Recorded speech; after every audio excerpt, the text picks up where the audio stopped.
Listening এর ক্ষেত্রে আমাদের 40টা কোয়েশ্চেন মাথায় রাখতে হবে। লিসনিং এর প্র্যাকটিসটা কি ভাই বা কি করলে আলটিমেটলি হয়? সবাই কি বলতে পারবে লিসনিং এর জন্য কোন স্কিলটা সবচেয়ে বেশি ইম্পর্টেন্ট?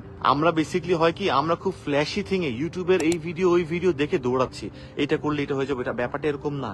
আমাদেরকে মাথায় রাখতে হবে কি রিডিং স্কিল সবার প্রথমে আমাদেরকে আনতে হবে। রিডিং স্কিলটা আমাদের আলটিমেটলি গাফলতি।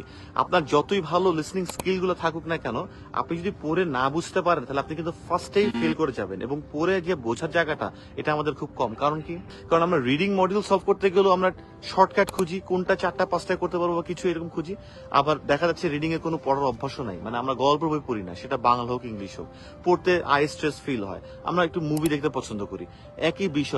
একই বিষয় যদি একটা মুভি থাকে, একই বিষয় যদি একটা বই থাকে, আমরা মুভিটাই দেখতে পছন্দ করি, কিন্তু বইটা আমরা পড়তে পছন্দ করি না। এইটা না আমাদের সবচেয়ে বড় মাইনাস পয়েন্ট এই আইএলটিএস এ ভালো স্কোর করার জন্য। কেন মেডিকেল স্টুডেন্ট বা লয়ার স্টুডেন্টসরা একটু স্কোর ভালো করতে পারে? বিকজ তাদেরকে অনেক কেস অ্যানালাইসিস করতে হয়।